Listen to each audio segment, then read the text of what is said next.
Banyak yang nge-tag aku video ini dan bilang, "Kak, kalau kasusnya kayak anak ini suka memukul, boleh dong kita asuh dengan pola yang sedikit keras, boleh dong kita menggunakan kekerasan, kan anaknya yang mukul duluan."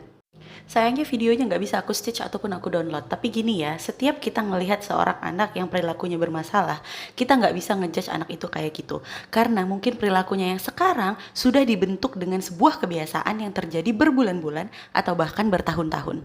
Seorang anak biasanya mulai memukul ketika usianya sekitar 1 tahun. Di situ, gerak motorik kasar anak mengalami perkembangan yang pesat, demikian pula dengan rasa ingin tahunya. Jadi anak itu kayak kagum, wah ternyata tanganku bisa digerakin kayak gini nih, bisa dibuat mukul, bisa dibuat narik, bisa dibuat cubit, bisa dibuat ngelempar, dan dia bereksplorasi dengan rasa tak ingin tahunya.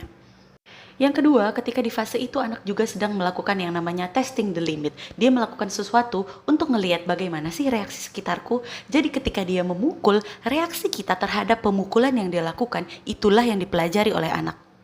Ketika anak memukul dan kita pukul balik, anak akan mempelajari, oh ternyata ini memang cara komunikasi. Buktinya kalau aku beraksi, ada reaksi. Ternyata ini cara mamaku berkomunikasi dengan aku. Jadilah dia berpikir bahwa kekerasan itu adalah cara berkomunikasi. Atau ketika anak mukul, kita pura-pura kesakitan, aduh, aduh, lalu kita hehehe ketawa. Anak akan berpikir, oh ternyata kalau aku pukul mama, reaksinya jadi lucu. Ini tuh sesuatu yang lucu, ini tuh lagi bercanda.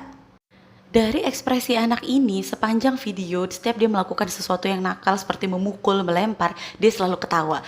Dari sini aku mengambil kesimpulan, oh dia kira ini bercanda karena memang itu yang dilakukan ibunya. Dan bener aja, ternyata ibunya kadang-kadang malah ketawa kalau anaknya ngelempar sesuatu dan dia rasa itu lucu.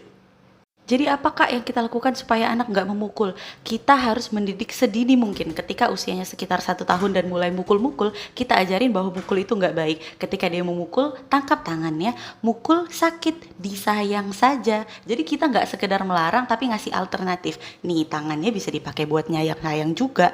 Atau seperti anakku yang sekarang lagi hobi gigit-gigit. Kalau digendong di sini dia menggigit. Aku selalu bilang, stop gigit, sakit, dicium saja. Kalau gigit mama sakit, kalau cium mama senang. Gunakan sesedikit mungkin kalimat. Kadang karena kita emosi kita bawanya mau ngoceh aja. Padahal otak anak nggak bisa memproses sebanyak itu kata-kata. Gunakan kata-kata yang sederhana dan tegas dari mulut kita, tapi contohkan dengan lembut. Jadi anak akan melihat contoh itu dan meniru reaksi dari kita. Kalau kalian mau ngerti lebih jauh lagi tentang kenapa anak-anak melakukan ini, bisa buka website Parenthood. Di sini seluruh artikelnya sudah direview oleh yang ahli di bidangnya masing-masing, jadi secara ilmiah terbukti benar.